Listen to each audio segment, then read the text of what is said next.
Hey, this is Len Kabasinski, and you're listening to The Cinema Psycho Show. Oh, goody, goody, here it comes. Welcome to The Cinema Psycho Show. You are interested in the unknown, the mysterious, the unexplainable. That is why you are here. Oh, my God, don't stop now! With your hosts, Brian, John, and Elaine.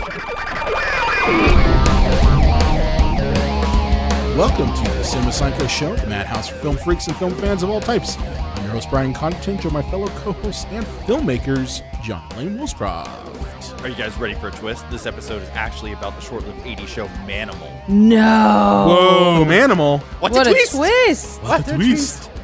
Yeah, so if you didn't get enough of our M.Night Love Fest from last episode, we're in episode 130, and this is going to be a retrospective on the human piece of garbage known as M.Night Shyamalan. Whoa, that was a strong opinion right out of the gate. That was some strong words. Yeah, I don't know if human piece of garbage. Okay, I'll backtrack a little I feel like bit. he's not a terrible nice person. guy. Except when you call him out on his crap films. But no, okay, I'll backtrack.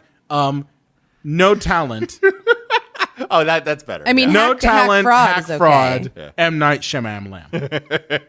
Shyamalan. I'll try not to M. Night use Shyamalan. my monk ear of Shyamalan.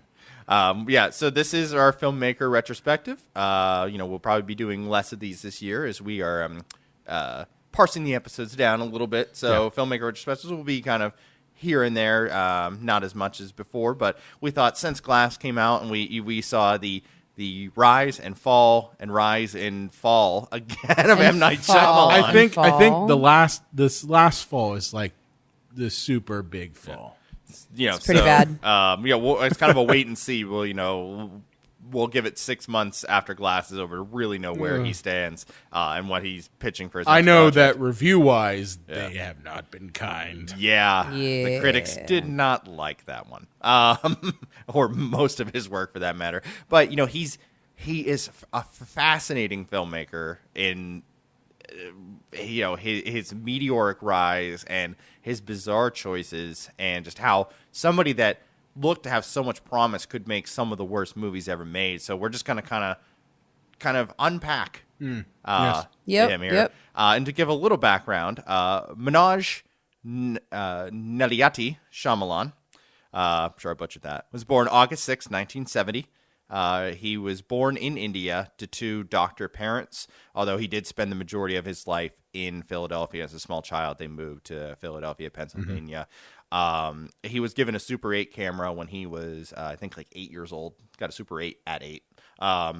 And became obsessed with making movies. His dad wanted him to become a doctor as well, following the family's footsteps. But he said, no, I want to go to film school, which I'm sure is every parent who wants their child to be a doctor. It's thrilled to hear. God damn it. You want to go to film school. I think you should go back to film school. And, you can clearly tell that as a kid he was obsessed with Hitchcock and Spielberg and, other influences such as that. You hear that a lot, like, oh, I was obsessed with Steven Spielberg. And I love me some Spielberg, but he was not, like, who I tip my hat to. I was going to say, like, there are other filmmakers you could be obsessed with that might give you more nuance into your talent. But Jaws and Jurassic Park and E.T. Yeah. I get it. And then he basically self-funded because he came from wealth, and I think other members of his family was fairly wealthy. His first two films, which we're going to basically ignore for two reasons. A, you've never heard of them. B, you don't care. And C, none of us watched them. That was 3 reasons. I mean, that was 3 reasons. That was 3, yeah. And I did A, B, and C instead of 1, 2, 3. Okay, we're cooking with fire now. We are. But yeah, it was Praying with Anger and Wide Awake were his first two films. I know probably everything. Oh, Sixth Sense is his first movie. No, he did a movie starring Rosie O'Donnell and a little boy trying to find God. You told me about this. Yeah, and his first film, which basically was like a master thesis film that he did right out of school, Praying with Anger in '92. And then he made Wide Awake, and then followed it with The Sixth Sense, which just put him on the map as the future. The one of to watch. filmmaking. The one to watch. And so that's where we all get introduced to M. Night Shyamalan, and I guess we'll kind of start there, guys. What did you think of The Sixth Sense? And more importantly, by the way, he also wrote She's All That. Yeah, he did. Yeah, he punched it up. I think he got like a really shitty script and rewrote it. Yes. Wait, it was shittier than that before he got it? Yeah. Oh my. And he also wrote Stuart Little. And don't get me wrong, No, She's he All did. That Yep. makes me happy for nostalgia reasons, but it's terrible. Well, Sixth Sense, I actually, the first time I saw it, which I think The Sixth Sense is a movie you can't really repeat watch. Like it's terrible. Once the twist is over, But, there's two watchings. When you get the twist, Yes. and then you want to watch it again and be like, Yes. okay, what did I miss? Yeah. So when I saw Sixth Sense, which I got at the Eagle video Oh. back in I like how you said Eagle. back in 1999, and I actually thought that there were moments of that were really scary. I mean, in terms of like creating visually striking depictions of ghosts, Sixth Sense did a great job. And on top of that, you did have some really good performances by Bruce Willis, who I think up until this point was kind of known as just being an action star. Like he had done Die Hard, and I think he did Die Hard 3 in 95. So this is 4 years later that he kind of does a dramatic turn and does a movie like this, which I think he had done a couple of those types of roles, but nothing really to this level. Yeah. If I remember correctly. So this is one of his first like real dramatic roles. And I really liked it. And I liked the horror that was in it. And especially the scene where Haley Joel Osment, who was not the way he looks now. Oh, Like, yeah. have you seen Haley Joel Osment now? There's a reason he's a voice. I watched the series Future Man on Hulu, and yeah, he looks bad. But we were watching, Lane and I were watching Drunk History, and they did that thing at the end where they announce who everybody is, Yeah. like with a picture of them, and they did like almost like a newsy thing. And now it's real history, so I don't know, I can't remember what they were talking about historically, but Haley Joel Osment was in it, and Elaine just yelled out, "That was Haley Joel Osment! Yeah. Oh no!" he got hairy and fat real quick. But Thanks for calling me the fuck out. My goodness. Here's the thing: watch Future Man if you really want to see his acting chops, because he's hilarious in that. Oh, nice. But the point I'm trying to get is like he was a great. Haley Joel was great in that movie. Bruce Willis was great in that movie. It is one of the first films that I can remember that kind of did what is now commonplace, which is the fucking jump scare. No, but you know what I mean? Yeah. Like up until that point, I mean, you had jump scares here and there. Yeah. But like, you know what scene I'm talking about, right? Like there's a couple where like the one kid who has his head shot off, he walks across, done. Yeah. And then or when the he's scene, like Haley Johnson's taking a leak and somebody walks in front of the camera lens. Yes. Dun-dun-dun. Or when he's like scared and he pulls up the curtain and there's the girl who's throwing up and it's all gross and you have the OC chick. Yeah. So like those sorts of scenes for the time were terrifying, and so I could see why people thought, "Oh my god, this is like the next Hitchcock." Yeah. And the narrative was really well made. I will say that the narrative in Sixth Sense was well crafted. You didn't have nearly the kind of bad dialogue that you have in later films like The Happening and After Earth and all these other movies that he's done. But we'll get there. But here's the thing: is it kind of fit, like that kind of stilted dialogue that is now commonplace in his films fit for the characters that were in The Sixth Sense. You have a kid who at the surface is kind of shown to be someone who has serious mental health issues and is kind of despondent and is very much kind of matter of fact and talks older than he actually is. And you have Bruce Willis's character, who you get the idea that he is in a loveless marriage that is he's basically kind of dead inside. Wink, wink, nudge, nudge. So it fit, the dialogue fit for that, is what I'm saying. Well, he wasn't aware of himself yet. Correct. And it was clever. And that's how I say, the first time you watch it, it's clever when you figure out that there are clues in some of the cinematography that cue into some of the narrative at the twist. Well, Max Landis, this movie was ruined by his mother because she is a costume designer. Oh, really? Yeah, John Landis' wife. And she said, why is he wearing the same outfit in every scene? And She would notice. And they all went, oh, shit, he's dead.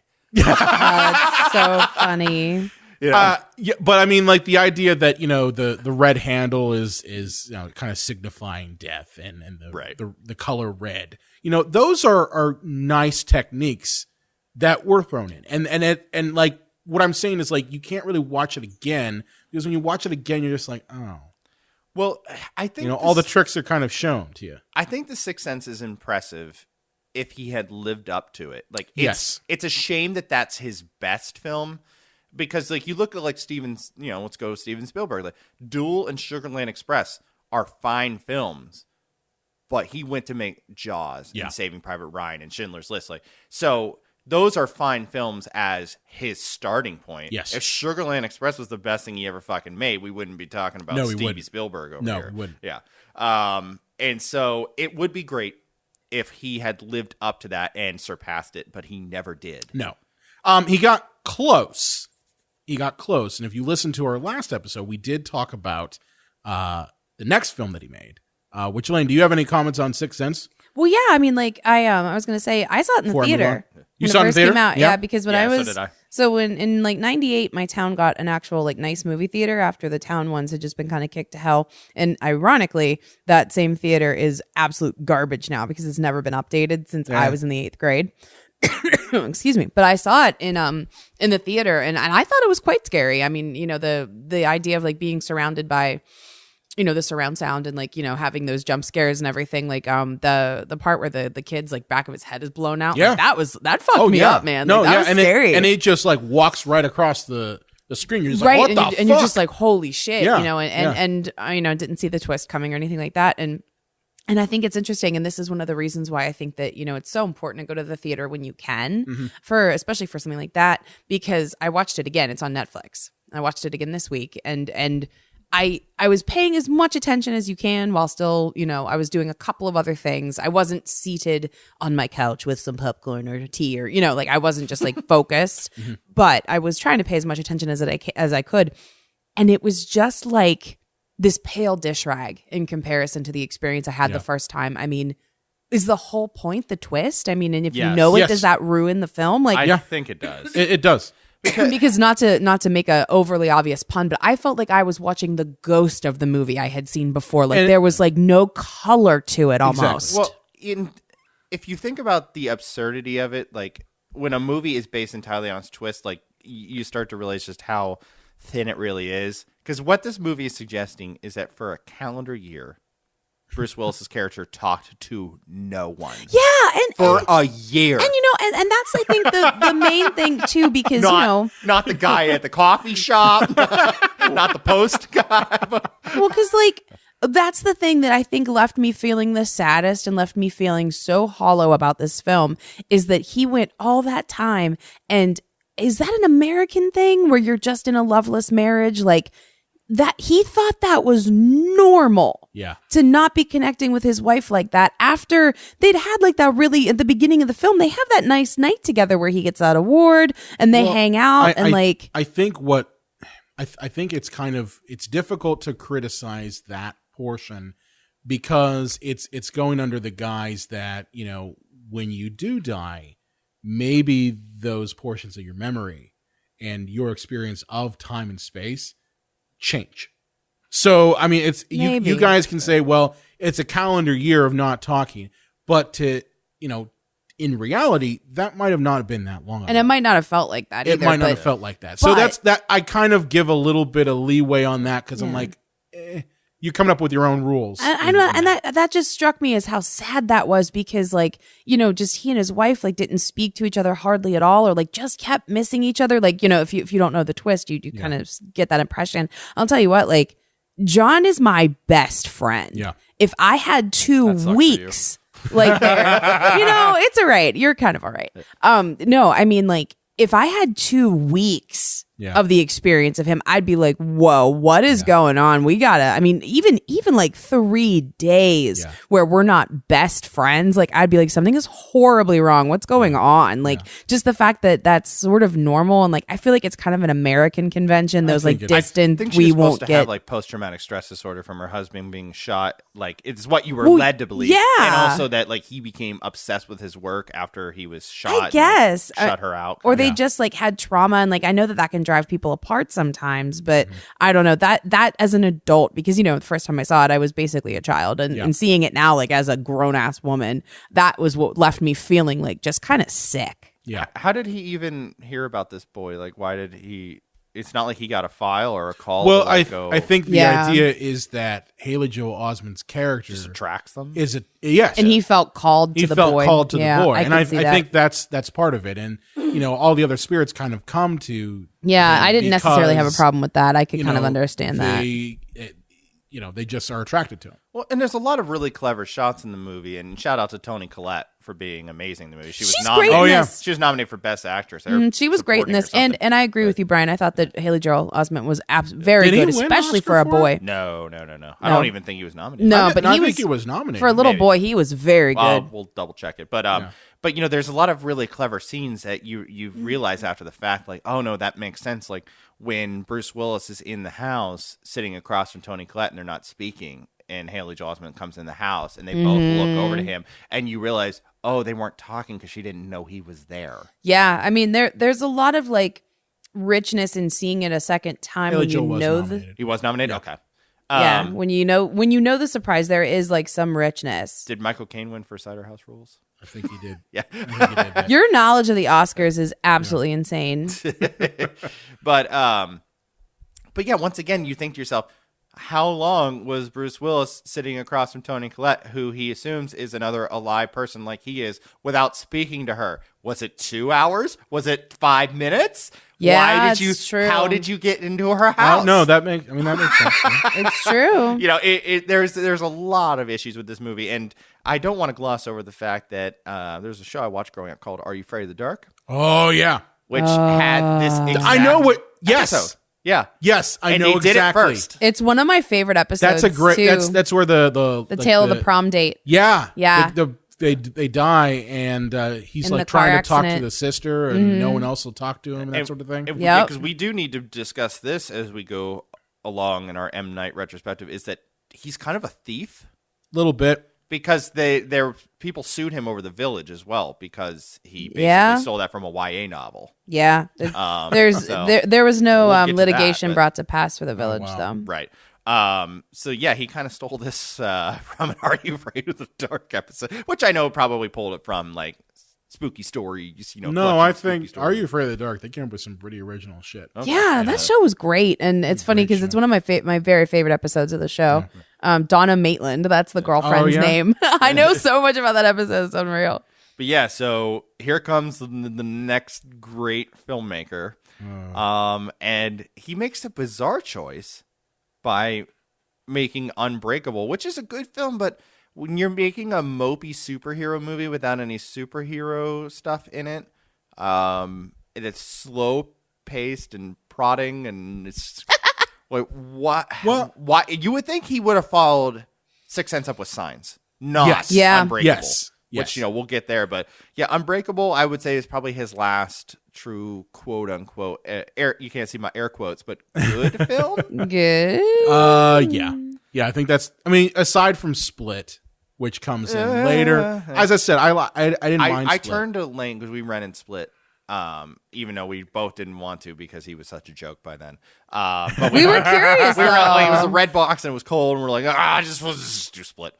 And I think I just turned to her and said, that wasn't as bad as I thought it was going to be. And like, that's never good. Yeah. No, it's when never that's good. your review of a fucking movie that wasn't as bad as I thought it was going to be. I thought it was going to be The Happening meets The Last Airbender. You know what I mean? It's just like classic Shyamalan. I would rather never like get my art out there than for someone to fucking say that about me. That would break my heart. Yeah, just a quick note here before we jump into Unbreakable. It's just fun to watch his descent. So we all have our issues with Rotten Tomatoes, but it still gives a pretty good sense. It's a gauge. In terms of reviews of favorability, Wide Awake, his first film, Praying with Anger did not have this, but Wide Awake, his second film, had 40%, Sixth Sense 85%, Yeah. Unbreakable 69%, so he started to dip, Signs 73%, a little on the upscale. Then here's where things get fun. Village 43%, Lady in the Water 25%, Whoa. Happening 18%. Oh, jeez. Whoa. Last Airbender 5%. Yeah, Last Airbender, that surprised me how low it was. it's bad. 5%. After Earth 11%. This somehow surprised me because this. What movie, about Devil? He didn't direct Devil. No, he just produced it. and wrote. So this one surprised me quite a bit. The Visit is surprisingly 66% positive. I've never seen The It's Visit. a joke. Yeah, John hated it.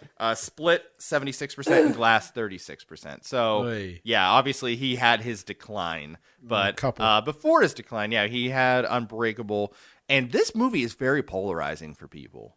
Because I was told, like, don't watch it. It's stupid. The big twist is that he's a comic book character.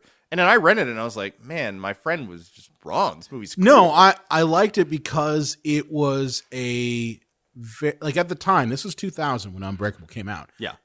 So this is pre Dark Knight, pre Nolan. Even X-Men. X-Men yeah. had just come out, I think, around this time. I think this came Did this out come out right before. right before? X-Men. I mean, yeah, the same year, but like earlier in the year. Yeah, so like X-Men is thought of as kind of the first film that really created the kind of, atmosphere that we're in now. Yeah.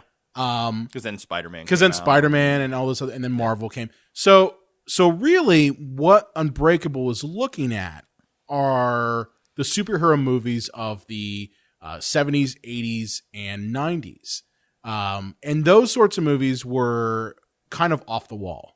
They didn't have this whole collective universe type thing. I mean, you had like Batman and the Superman movies, and I mean, that was really it. And maybe a couple, bargain bin ones here, like, your Blank Man and your Meteor Man and those sorts of types of movies. But there was the dark ages, like, yeah, because like nobody wanted to make. You had Blade. Blade was kind of like at the cusp of this because it was 98. Well, in the early 90s, nobody wanted to make Ninja Turtles, even though, the cartoons are popular and the toys are falling off the shelves, but superhero movies, they're the kiss of death. They are. They were at the time. And then Batman came out and they said, okay, let's make this Turtles movie. Yeah. Batman was huge. And then they dropped off the planet again until X-Men and Spider-Man. Right. So it's like, he picked a weird time to make a superhero He movie. did. And it was interesting to see because I think part of what Unbreakable offers up got used in some of the movies that Nolan did, which is deconstructing the myth of the superhero. Yeah. Which that ultimately is what Unbreakable is about. It's taking these tropes of the mastermind villain and the Superman, basically, and trying to ground them in some aspect of reality, while also being quote unquote meta about it. So it's got a little bit of that kind of like wink and nudge at you from like Scream, only without the comedy. Yeah, it's like we acknowledge that comic books Yes. exist in this comic book universe. Yes. And it also, I think, takes a poke at nerd culture as well. Because, the character of Mr. Glass in this he's kind of like your uber, fancy nerd who views every comic book, no matter what it is, as literally like, a masterpiece, even if it's, filled with garbage. I have to see every Marvel movie the night it comes out. Right. But instead of being that type of like, comic book idea of the nerd, he's very sophisticated. He has a gallery. He showcases comic book art and, talks about comic books as some people would talk about, real novels, Yeah. So it's interesting to see that kind of deconstruction. Real novels. Okay, Bill Maher. I didn't mean it like that, okay? But my point is that it's a deconstruction of comic books and superhero movies. And it, for its time, I think was ahead of it because it was prior to the Nolanverse, which did the exact same thing. Yeah, it's interesting you say deconstruction because it reminds me of like a show like Top Chef where they have to make a deconstructed like lasagna. Yeah. And Or it's Caesar like, salad. That's my favorite. And it's like, like you got the dressing here in the lettuce, and it's like not all together. Like, he basically just broke down a superhero story and just kind of made it grounded in reality as you can get with something like that, you know. So guys, what do you make of the twist in the movie? I'm going to let you go first, Brian. The fact that Glass basically caused the train wreck. Was and all Lex that shit. Luthor, and mastermind this. It made sense to me, and it The Sixth Sense. No. I saw what you did there. Fuck you. Oh, that was funny. It worked for me in the narrative that we're presented with. Okay, I was not as divisive, I guess some people are. It made sense that, you know, this person who believes so much in the concept of superheroes would almost, you know, try to manufacture that and manufacture the circumstances to create that. I mean, that's like if someone said, "Oh yeah, I'm obsessed with Batman, and I just know that, you know, the only way to create a Batman is to, you know, kill someone's parents." Well, it's also fair to say we're not dealing with a stable mind. No, we're not dealing with either a stable sense, mind. in either example. So like it made sense to me, and I thought it worked well with that narrative. And this is Shyamalan's first foray into we're destined to be something, whether we like that or not. Yeah. Well, and it's interesting too. There weren't a lot of comic book movies at the time this movie came out. I mean, that's important to note as well. So the idea that we don't have any free will, that, you know, you were born with your bones breaking very easily and being sheltered and having no friends, and grew up to be a crazy person because you were meant to find another superhero or to find a superhero. And basically serve as their, what is that villain. saying? Yeah.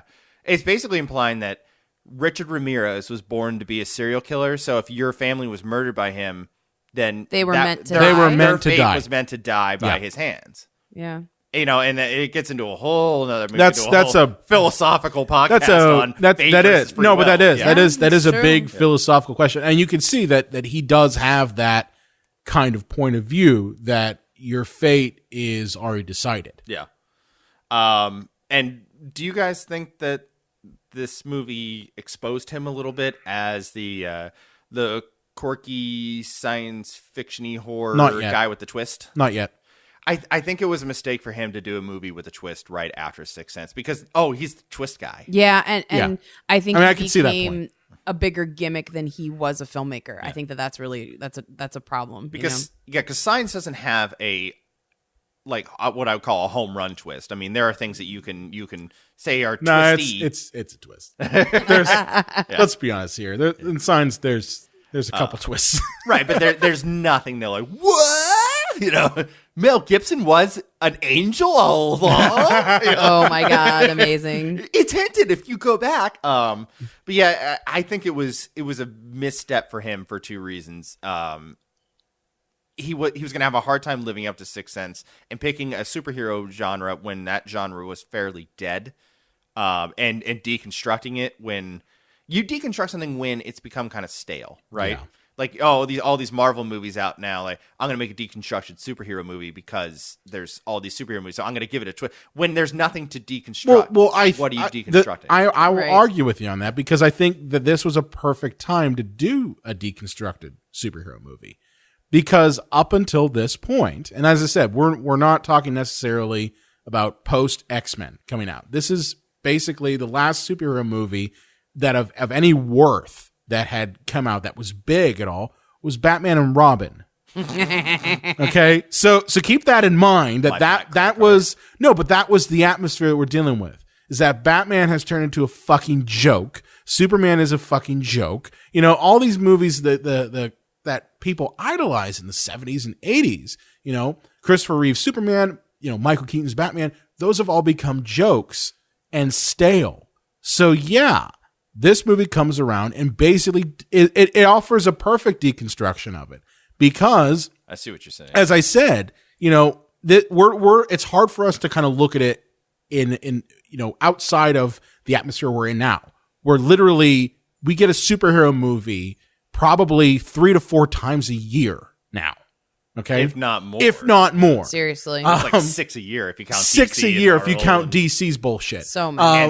and the non-Marvel owned Marvel Yes, properties. yeah. So I mean, it's hard for us to imagine a time when Batman was a joke, Superman was a joke, and it was stale. And this time, in 2000, right before X-Men came out, that is the time that Unbreakable came out, and that works fine for it. So I think it's perfect. That the movie came out at the time.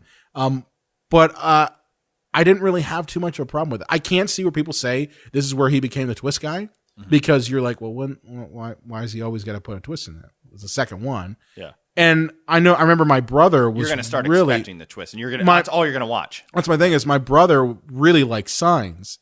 I don't know why. But Mark or Tyler? Mark. Okay. So he really likes Signs. And I remember watching that and just going like, there's going to be a twist in this movie, isn't there? And there was. So not in a traditional one, but still a twist nonetheless. So I mean, that Signs is where you get to the point where you're just like, okay. But the other reason that I think this movie was a mistake is that, to pick something that was a little risky wasn't good for his fragile ego. And no, because the man has a fragile ego. Yeah, apparently. I didn't realize that until now. The fact that this movie didn't A, make more money, and B, wasn't praised more than The Sixth Sense, like, I think he immediately got in his own head, like, by his sophomore film. Yeah. I could see that. Yeah. And I feel almost bad for Jordan Peele, unless the man wants to just be making horror movies, and if so, then Jordan, by all means, you go nuts and please come on the show. Please, Jordan. Please. Yeah. But that movie Us that he has coming out, like, did he get typecast after Get Out as the horror comedy guy now? Is he almost forced to do it, or is he choosing to do it? I think he's Social choosing. commentary horror I think he's guy. choosing. Because isn't he also involved with a remake of The Twilight Zone. Twilight Yep. Zone? Yeah. Yeah. So I think he. Well, Twilight Zone isn't always scary. Sometimes it's like. Well, that's what I'm saying. Is I think he's doing this on purpose. I think he wants to be that guy. The I think commentary his through problem science fiction. was, especially with Get Out, is people had this idea in his head of, it's Key and Peele. Yeah. So he was more like the comedy guy. And I remember people being like, how the hell is the comedy guy going to make a horror movie? What was it, like episode 51 or somewhere around there? We talked about, there's this trailer for this movie, Get Out, by Jordan Peele of that Key. But Peele no, show. I mean, What? we were, but I'm saying like a lot of people, including us, were like, that's kind of interesting. And we saw the trailer and we're like, what the fuck? Like, this is really good. And I saw This Is Us, the trailer for that, and that looks really good too. Yeah. So, I mean, I think After Get Out, he's got me hooked. I'll see whatever. I think he is legitimate in people's, saying, he's the next Hitchcock or something like that. I think he's a good writer, and I think that's like where Yeah. Shyamalan really falls apart in the writing. We'll see if Us is his Unbreakable. Yeah. Hopefully yeah, not. I so- like him so much. And then we moved on to Signs, and this is where you start to see cracks in the armor. A lot of cracks. Yeah, because this is clearly like his coming out. This is his WrestleMania 3. This is his Andre versus Hulk, right? You are such a fucking nerd. Every fucking time. Wow. I love you so much. But yeah, it gets to the point where, this is where he's just going to like really blow up. I mean, he's got Mel Gibson, and he's a good guy, right? Yeah. And an He's A-lister. great. Yeah. I mean, this was 2002, so this is pre-Nazi. Yeah, he's Mr. Nice Guy. He's Mr. Mel. Nice Guy. Yeah. He's Mel. He's Mad Max. Yeah. Just get a bunch of black people and Jews and women in a room. I'm sure he'll be shit. fine with all Yeah, those people. no, don't do it. Oh, and some gays. Yeah, don't do it. Yeah. But yeah, this was pre-Nazi Mel Gibson and pre-Crazy Christian. Well, I guess he was Crazy Christian, but he just hadn't like Right. He kind of kept that. he kept that under Close to the chest. close to the chest, not quite like out there.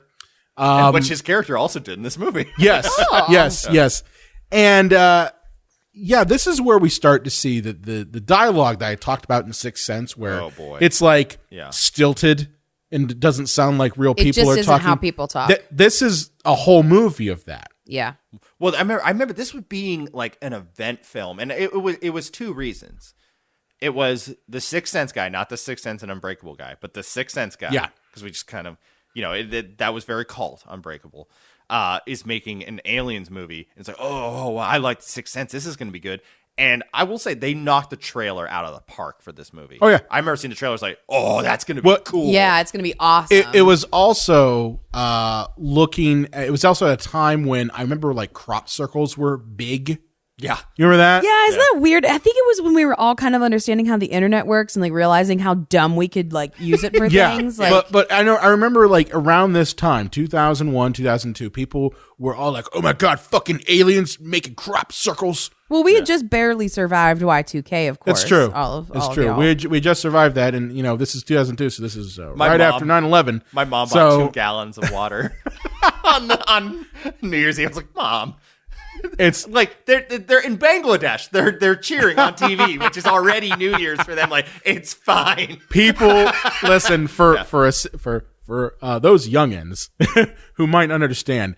There was once a time when everyone lost their shit because they thought the computers were going to blow up. Like that's literally what Y2K was. The computers are going to blow up. Planes are going to fly out of the sky because some idiot didn't put in 4 digits for the year. Yeah. Well, funny story of my friend Blaze. He went over to his buddy Dave Hess's house, and they all partied in the basement, like a New Year's Eve party. And there were no windows, not even like those ones at the top, that look out into the yard. There were no windows, and they all like just fell asleep. And when they woke up, it was pitch black in there. And Blaze was like, "It happened!" And he grabbed a gun and ran out into the yard because he thought the apocalypse had happened. He definitely did. He definitely did. Yeah. But I think for people who are much younger than us, and maybe they were like, maybe 5 years old when 2000 happened. And then, of course, like after that, people are like, well, 2000, it's not 2000 is going to happen. It's going to be 2001. Because the 01, that's when it really fucks things up. That's so when like the Space Odyssey will happen. That's when the Space Odyssey happens. So like, it's always funny to people like they don't understand that there was once a time when we were that fucking moronic. Yeah, we're just moronic about other we didn't stuff. understand that there's a time around the world where it's faster and slower. So it's New Year's somewhere else. It's true. But with science, you could clearly tell, even just by the opening credits, okay, this is this man's opus. Oh, yeah. And you could tell that he thinks, I'm Hitchcock. This is the one they're going to tell me I'm This Hitchcock. is my thing. Yeah. This is going to be the one. It's not. That they put me on Time Magazine as the greatest director who ever lived. Yeah. And you walk Wrong. You walk out of that one. Yeah. And it's one of those, at first, you say, that was pretty good, but I have some problems with it. And then before you know it, like, 2 weeks later, you're like, I don't know. There was a whole lot of and a week after that, you're like, it wasn't very good, was it? You know what my biggest problem with this movie is? Okay, my biggest problem, and this spoils the shit out of the movie, by the way. Okay, they've had time. I hope you're not listening to an M. Night Shyamalan perspective and haven't seen Science. No, but my biggest problem with this movie is if I'm a group of aliens and I'm trying to invade a planet.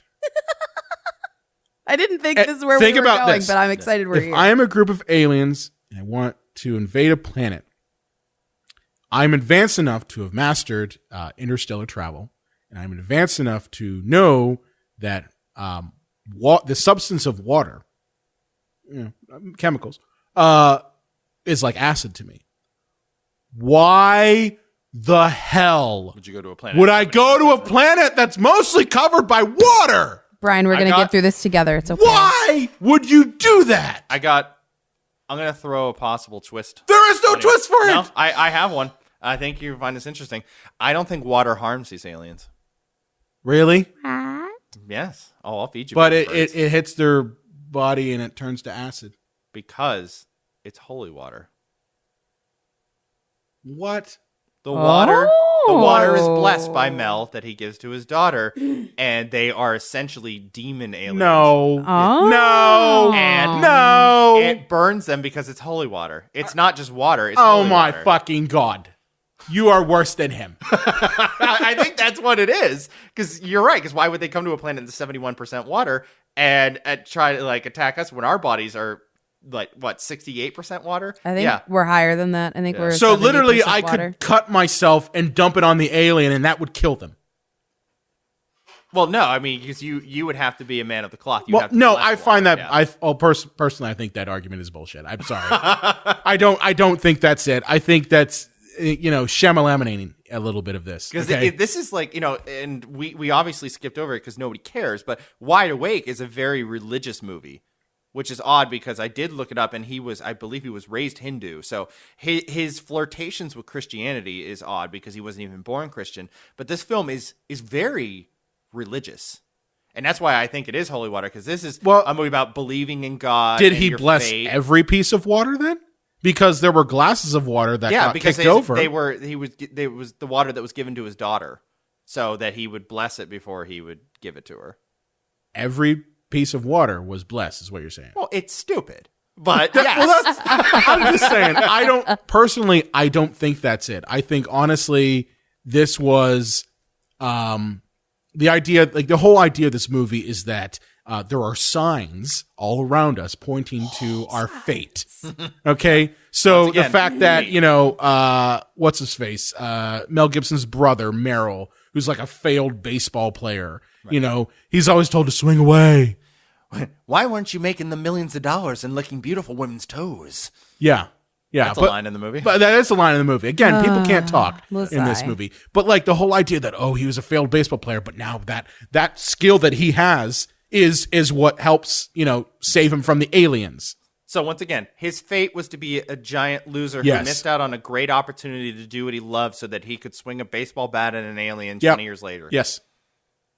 That doesn't make any forking sense. No, it doesn't. I'm sorry your life sucked, but you were here to stop the alien. Yeah. I mean, as I said, I don't think the whole blessing of the water thing, I don't think that was it. I think literally it's supposed to be water is the aliens, like, that kills them. Like, that harms them. I think you have a compelling theory, though, John. I think it's a good theory. I just don't think this is the movie that has that. Because, as I said, on the base, if we look at the surface of it, it's water hurts these aliens.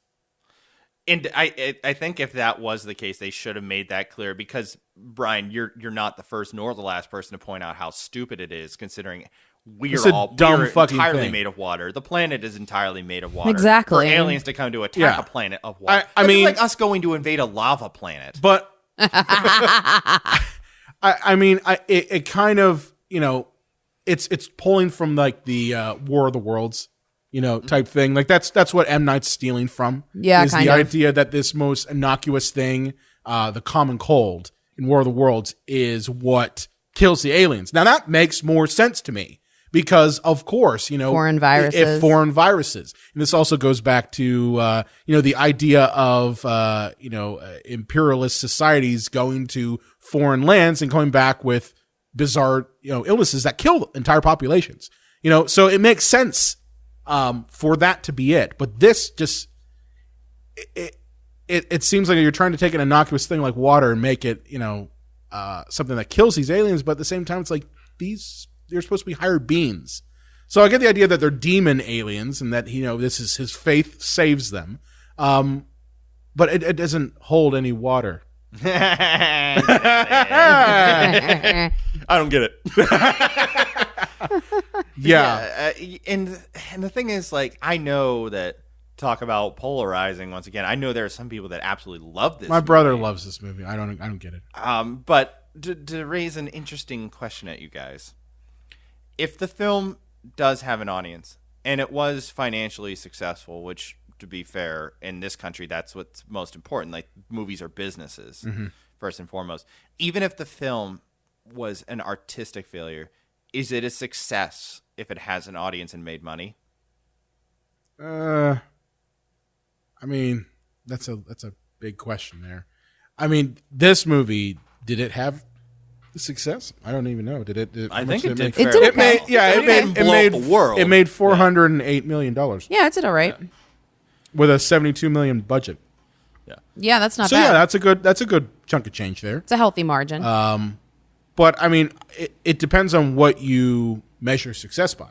If you're measuring it purely monetarily, then yeah, Signs is a success. If you're measuring it in terms of, was this good? Was it watchable? I don't think it was. Right. Now, the three of us are film snobby twat bags. Yes, we are. Fair. But Film snobby twat. If I had to guess, I wouldn't even say this is a 50-50 film. I would say it's probably 60% loved and 40% hated. Yes. So Yeah, that's fair. I would say if it's the majority, even if you can break this film down critically and say, here's why it's a failure, is it truly a failure if it has a majority of people that prefer it over that don't? That's a hard question to answer. It is a very hard question to answer. I think it's, whether this is a success or not, you measure it by, what does the audience think? What does your financials think? You could call this a success by then. For me, It's kind of a success and a failure. It's a success and failure. It's a success in terms of having a film that has an audience making money, but it's a failure as an artistic creation. Yeah. And as you said, it's not nearly as bad as his other movies We're getting that there. come Oh, there. we're getting there. But this is the point where you start to see that he's maybe not Hitchcock. Like some cracks in the veneer, right? Yeah, well, Lane, would we say that? Would we just say it's cracks, or would we say it's gaping holes? Like, at this point, with Signs, would you say that he is still M. Night Shyamalan's successful filmmaker? Yeah. Or is this the first? Is this his first bad movie? I would it's say like Welcome to M. Night Shithouse. no. I would say he's M. Night Shyamalan, successful filmmaker, but that movie was weird. Like that, it wasn't as good as the others. No. Yeah. It's like it's the beginning, I would say. Yeah. Does it poison everything else? Like, like the boyfriend that ends up drinking too much and hitting you, and it's like, well, he used to bring me flowers. Yeah, but didn't he bring you flowers because he drove home drunk into the yard the night before? It's like, oh yeah, that's why he brought me flowers. Like, do you kind of look back and be like, oh, maybe Unbreakable wasn't as good as I thought, and maybe Sixth Sense after the twist is not as good as I thought. Does it poison the well? Well, now it does, but I think that there's two experiences that you have with these movies, especially when you're dealing with a heavy twist, filmmaker. You see the movie the first time, and then when you see it the second time, it's a different movie. Yeah. And Sixth Sense for me, I was shocked at how boring it was and how it really didn't touch me the way that it did the first time. That was very surprising. And show me on the doll. And we haven't, and we haven't gotten there yet. But I have a lot of similar things to say about The Village too. But I think that people say, oh, your second film is the most important. I think it's really the third, because you really basically laid a groundwork for who you are as an artist by the third one.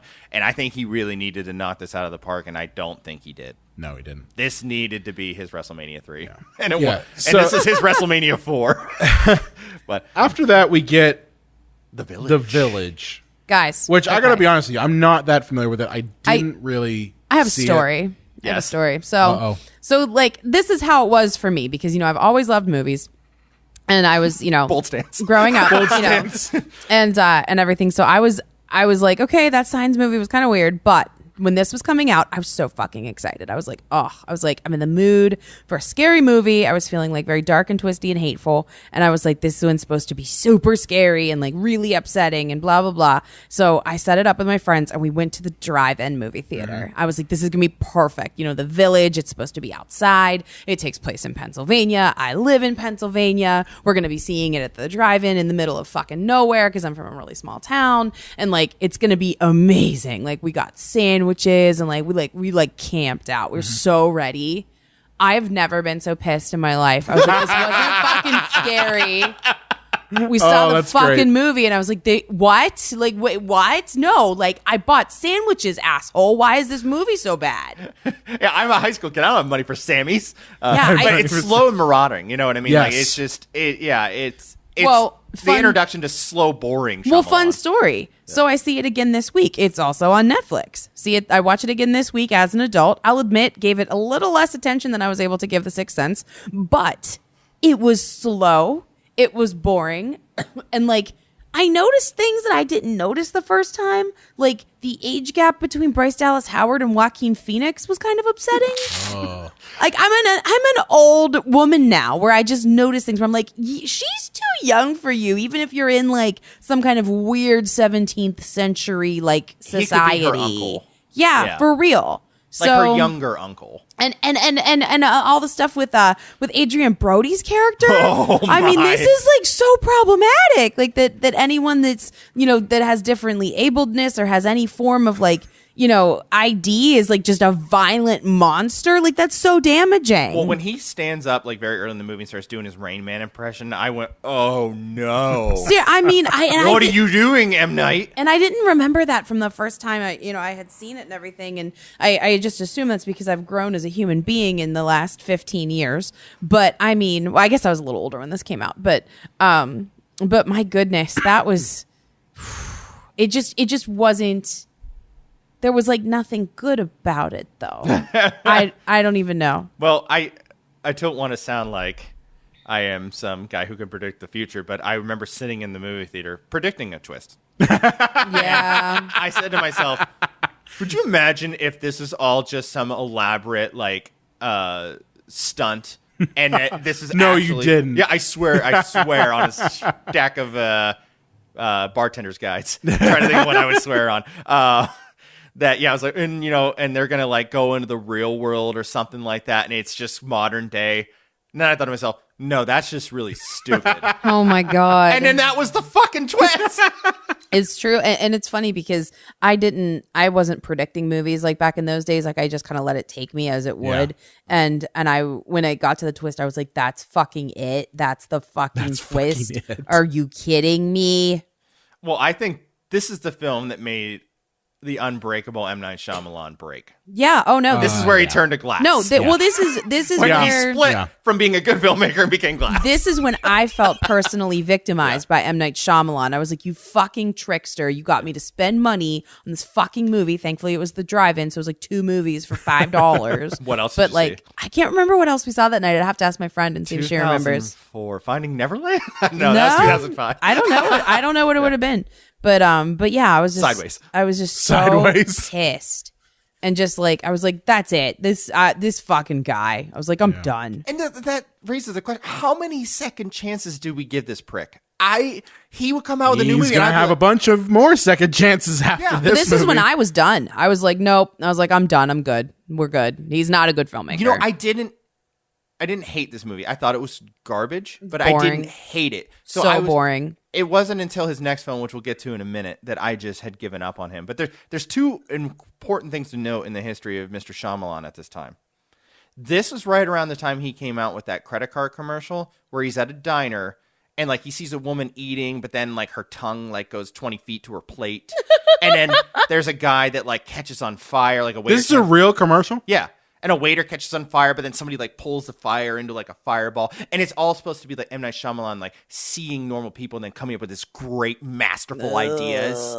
I remember this ad. And then a woman comes up and it's like, "Hi, Mr. Shyamalan, I'm a big fan. Like that time in Sixth Sense." And like then you can kind of not hear her anymore, but she's still talking. He's like, when it comes to my American Express card, it's important for me to find time to dream.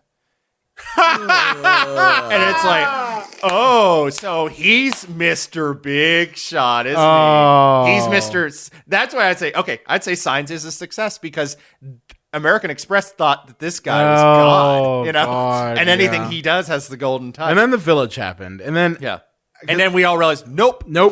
Because do you guys remember the fake documentary that came out attached to this movie on the Sci-Fi Channel? No, I don't. To be honest, I've never seen The Village. I have really no desire to. It's boring. Well, that's the thing. As I saw the trailer for it when it did release, and I was like, "This looks fucking dumb."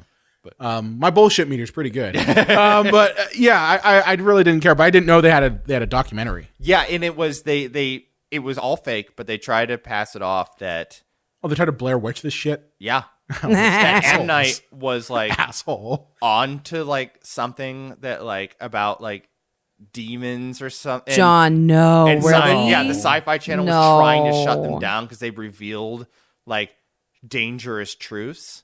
And they're like the documentary opens up with them in a hotel room shooting on a handy cam. They're like, "I apologize for the quality of this film, but we only have one camera left. The Sci-Fi Channel, which father companies Viacom came and took our equipment.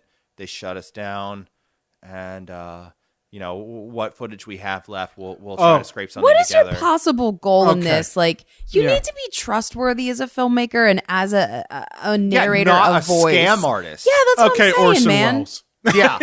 Okay, Orson. Yeah. But that's what I'm saying. You need to be trustworthy. In 4 minutes into this thing, you know it's fake. Well, and it aired on the Sci-Fi Channel. Yeah, it aired on the fucking network because they put up a little thing where it's like, Sci-Fi has agreed to put this highly edited version onto the air. No. That's not how it works, okay? No. This is 2004, for God's sake. And I think that going into The Village, even if it had been a better film than it was, I think that left such a poor taste in people's mouths. Because it's like, okay, this guy he's a stunt artist, right? He's not an artist. He's a stunt man. Like, and I don't mean stunt like, jumping through a plate glass window for a movie. Like, he's like Tom Green. Like, I'm going to go blow a horse. I'm going to make a great documentary. Look at me. What a twist. Got you. I'm going to get one, jump out and go boo. But the film is horrible. And this is really where I think everybody else had just gone off the rails. And Lady in the Water. I didn't see this one either, and as I said, I'm terrible because I didn't see these. But this might be, to me, his worst film. Because I'm just letting you go, John, because the strongest thing I've known about you in our years together is how much you hate this movie. Well, just talk about is The Happening technically a worse film? Yes. But is that fucking hilarious and so fun to watch? Yes, it is. This movie, it is fun to watch. Like, that's a movie you got to drink with beers with a bunch of people to watch. Yeah. This movie is just so fucking boring. You grab a hammer and hit your quadricep because you're like, and do I still feel? Do I still have emotions? Do I still know what humanity is? Because this fucking movie is so boring and awful. Everyone got their Lady in the Water hammers? Yeah, okay. We're good to go. But this masturbatory fodder is a perfect example of his ego run awry and his insecurity run awry. Because he was working for Disney. And he had the Lady in the Water script, which is apparently a fairy tale he used to tell to his kids when they would go to sleep. He turned it into a feature-length movie. And this is jumping ahead, but Last Airbender comes from the same well. Okay. And I'll get to that. Yeah. But yeah, please continue. And he turned it into a feature-length script. And now, in his mind, he's M. Night Shyamalan, sexiest man alive. Like, greatest filmmaker. Greatest filmmaker. Yeah. Alfred Hitchcock has nothing on me. I've surpassed you, master. This is the danger with hype, though. And I mean, I have sympathy for this situation. I know we've been really tearing the guy apart, but I would hate if I was just reduced to a gimmick and nothing that I did was as good as the first thing I did. That has to be so frustrating. Other than Brian's human abortion, whatever he said at the beginning of the episode, I think we've been fairly human fair. Piece of garbage, I think. Now here's the thing, and this is interjecting a little bit into your thing. Yeah. I mentioned to you guys before we recorded that I had an epiphany in the shower of who M. Night actually is. And what were you scrubbing at the time? I don't know, my junk. Yes. But the point is I was thinking about it, why does this seem very familiar to me? Now, I grew up in the 90s, and in the 90s, there was a show called Rocko's Modern Life. That's all. Okay, that's all. Then we get sued otherwise. and it was a fantastic, goofy-ass show. But there was one character in this show that very much, I think, epitomizes the motivations of M. Night Shyamalan, and that is the character of Ralph Bighead. So while you were watching your Big Head, you were thinking of Ralph Bighead. No, I was scrubbing my ball, okay? Wow. Hey, they gotta get clean too. Point is that Ralph Bighead in the show creates this phenomenon called the Fatheads. He's a cartoonist. All he wants to do is create cartoons. He creates the Fatheads. It becomes a worldwide phenomenon, and it's through the entire series. Okay, that's like the running gag is everyone watches the Fatheads instead of the Simpsons. Okay, but the point is that towards the end of the series, there's an episode where Ralph he makes the last episode of the Fatheads, and the studio wants him to do more. And he just wants to get out of the studio system and make what he calls real art. Okay, George Lucas effect. Yeah. Oh, I'll make this thing and I'll make my own movies. I'll make this stupid. We're still waiting on that. Opera. We're still waiting on that. On all them good movies. That he's going to blow us away with. Still waiting on all them good movies. All them art movies. But I think M. Night is the same type of person. Mm-hmm. He hit it out of the park with Sixth Sense, and was kind of pigeonholed as the next coming of Hitchcock. Okay, and I don't think he's prepared to be the next coming of Hitchcock. I think it was a fluke. And I think, is that his fault or is that both? society? I think it's both. Okay. I think it's both. But the character of Ralph Bighead, he tries to get out of this whole thing by creating garbage. So he hires Rocco and his friends to make a new TV series called Wacky Deli. Okay. And Wacky Deli becomes another hit because it's got Ralph Bighead's name attached to it. Yeah. So he tries in vain to try to sabotage it to get out of his studio contract. And I think that's what M. Night is. I think he's slowly starting to make worse and worse movies to get out of making these worse and worse movies. Well, later in his career, which I thought was crap, but a lot of people love The Visit and Split. People love those movies. Those were done Split. On micro budgets. Yes, they were. Without any expectations. But we'll get there. But yeah, so he's making, he writes a script, and Disney, some of the executives there have the gall to say, hey, you needs to do some work on this. And they said that he flipped out. And they said, look, we're not going to lie to you. We were giving constructive criticism. We weren't being dicks. We just said, this needs some work. This is clearly a first draft. Can we get a second, third, fourth draft? Like most screenplays go through. Yeah. And he took his ball and went home. Oh, really? He said, fuck you. I'm out. And this Wow. is after they said, we believe in you.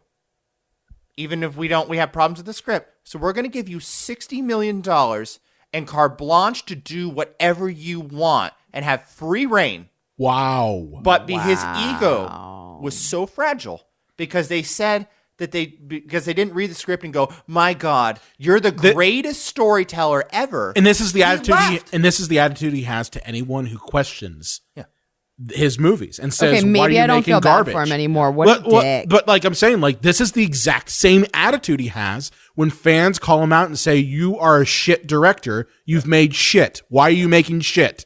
He doesn't view his stuff as shit. But yeah, he went to a different studio where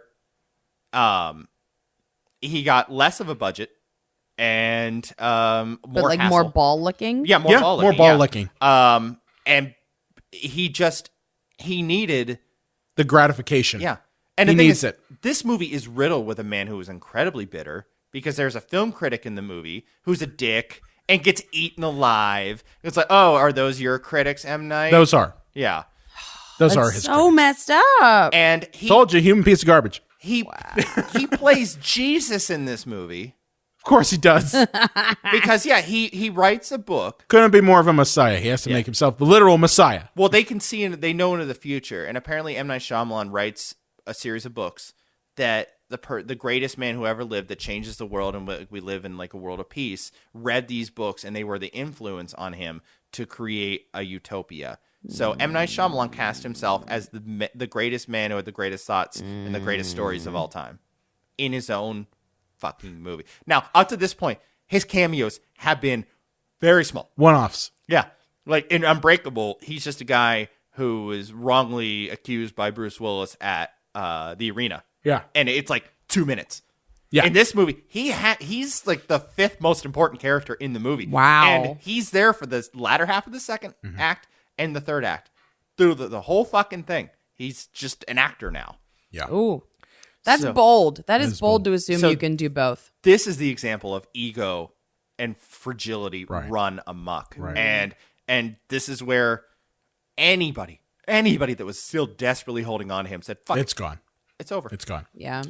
And then, oh boy. And, like I want to kind of go fast on these next ones because there's really not a whole lot to talk about. Oh, there's a lot to talk about. I know there's a what? No.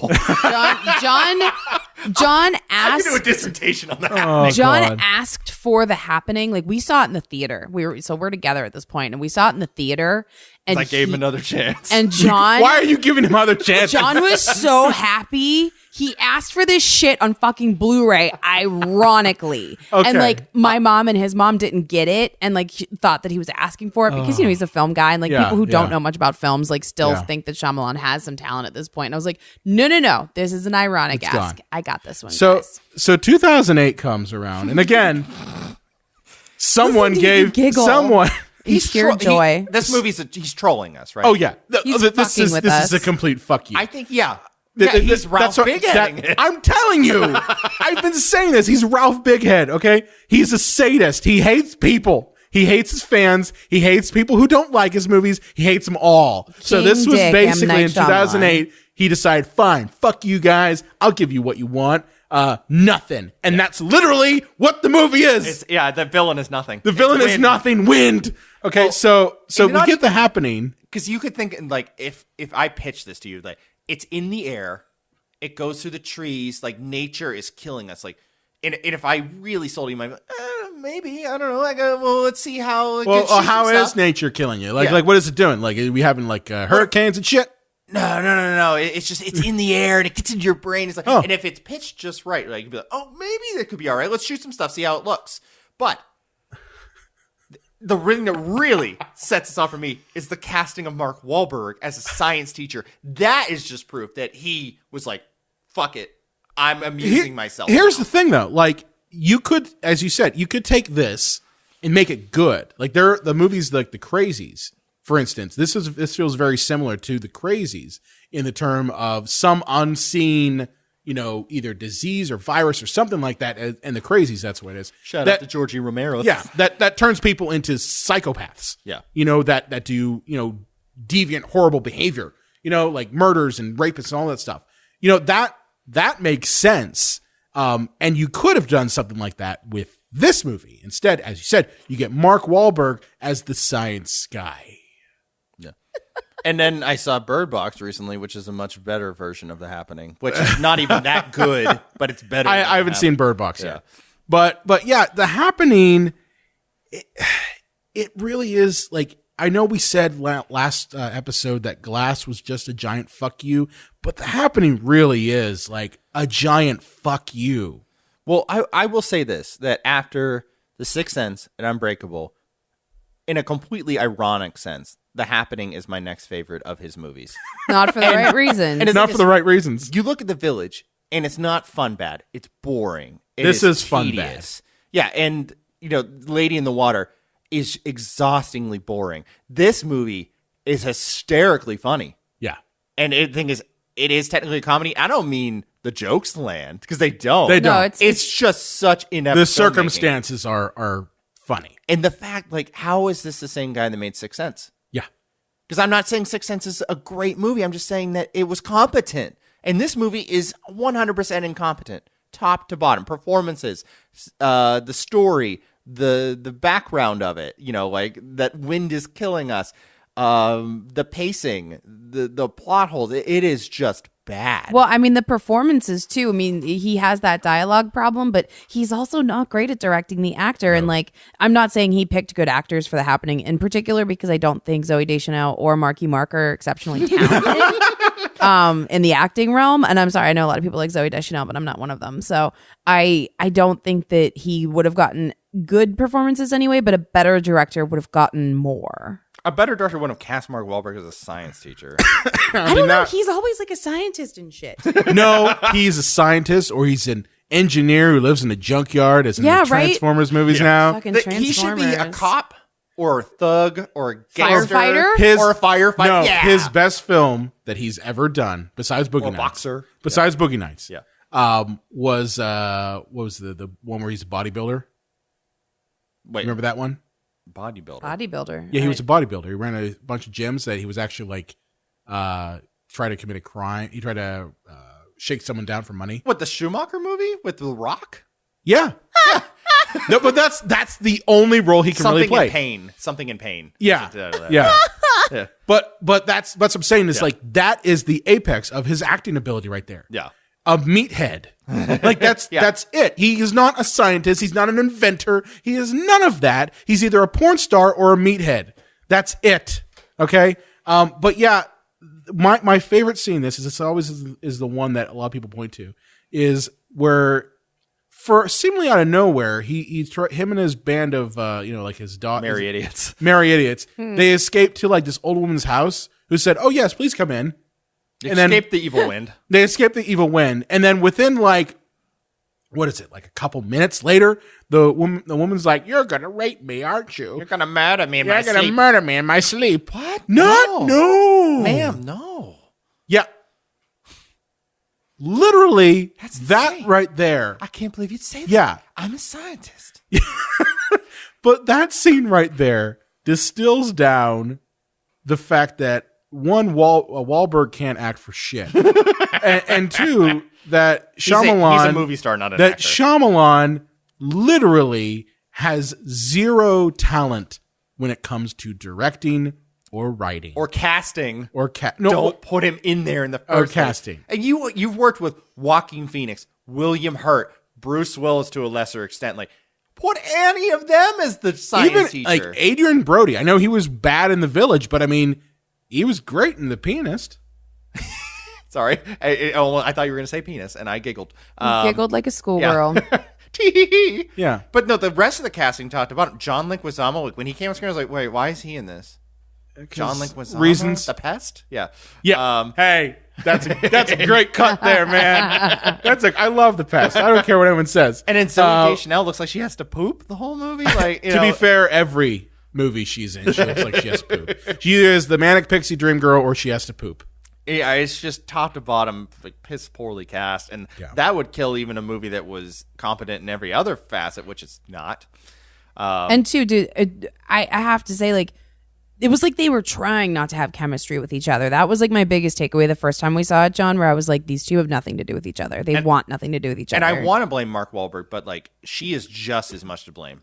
I mean, it's just not a good fit. But I would say this is almost a bit ironic Shyamalan renaissance here at this point. By Shyamalan it's going to see him ironically, like, oh, an M. Night Shyamalan movie came out. Let's drink some beers, go and laugh our ass off. So at this point, he's basically Sad. Tommy Wiseau. Yeah, he is Yeah. Tommy Wiseau at this point because now we have. Whoa, we're gonna call him Tommy Wiseau? At this point, yes. Wow. Because it's enjoyable, at least to watch it. Shots fired, y'all. That's the thing. Okay. You're getting some enjoyment, even if it's at the filmmaker's expense. There's while somewhere. watching it. There's somewhere between on one end of the spectrum Tommy Wiseau, and I'm only going to go up to Zack Snyder. And there's a scale. M. Night falls somewhere in between Zack Snyder and Tommy Wiseau. And where he's at now is kind of like where you're at Daddy Derek level. But there is no joy. Derek Savage. Derek Savage. But so yeah. now we get Airbender, right?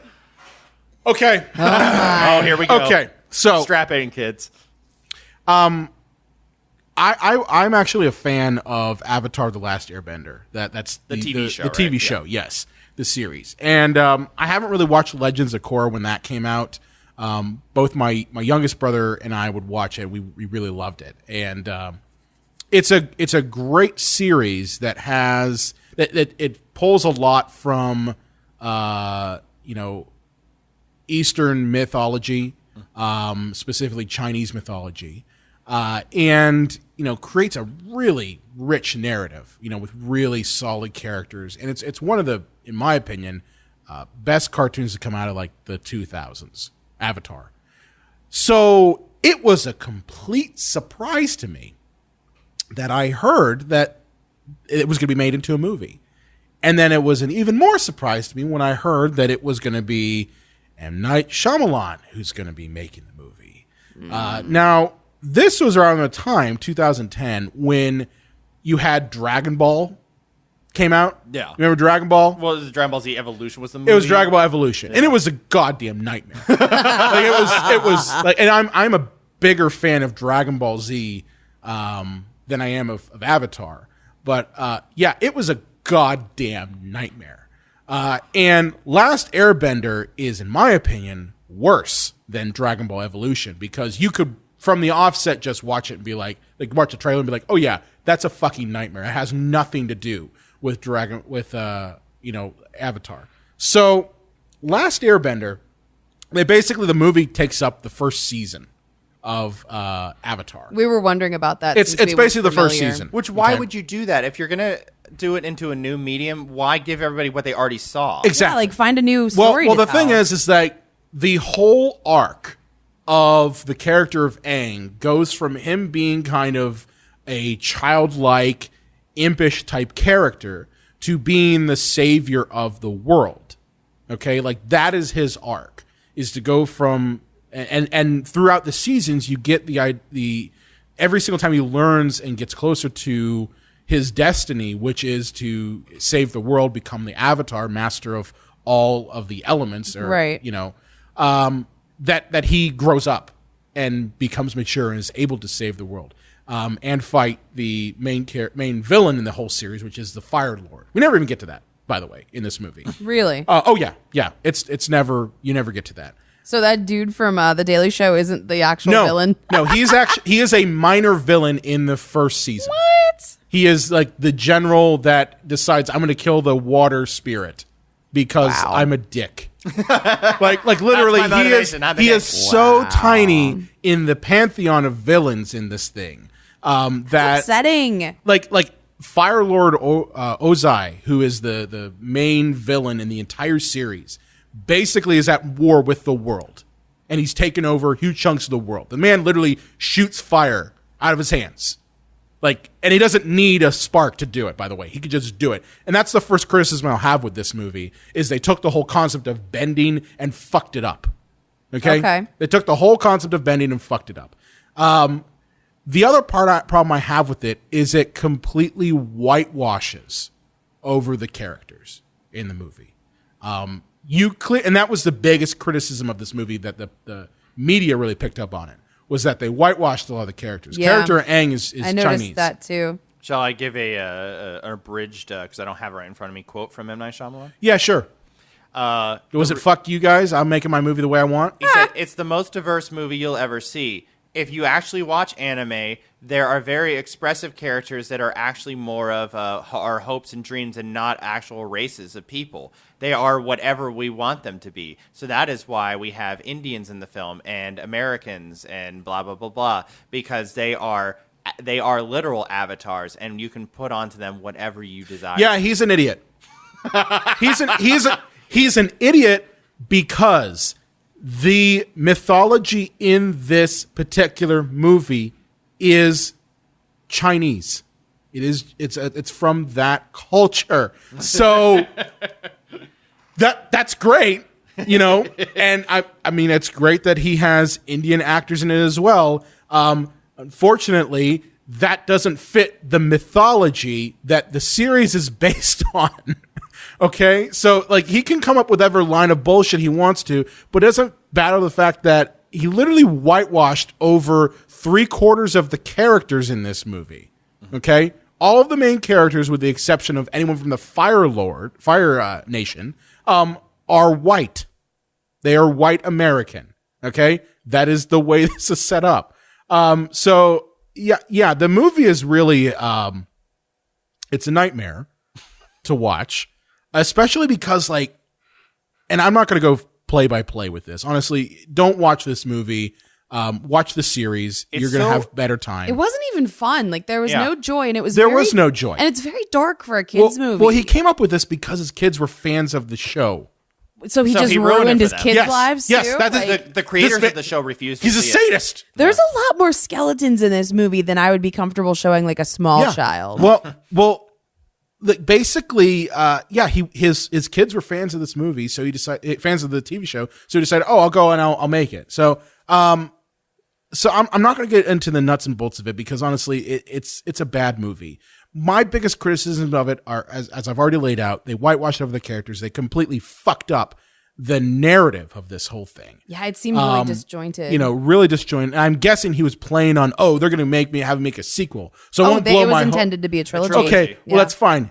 Get the first one right then. Right? Yeah, maybe totally. Introduce us to some of these characters, like the Fire Lord. And maybe don't have such a set on yourself that you think it's going to be a trilogy before you see the first one even is successful. Yeah. Fucking prick. Yeah.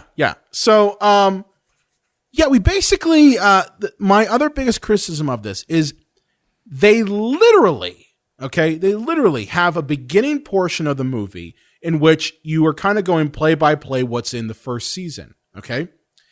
And then in the middle, and you guys probably saw this, in the middle, it literally is narration from Katara that sweeps over the whole series, whole season, until we get to the Water Tribe in, I believe, the South. Yeah. Okay. The south, either the North or I think it's the Northern Water Tribe.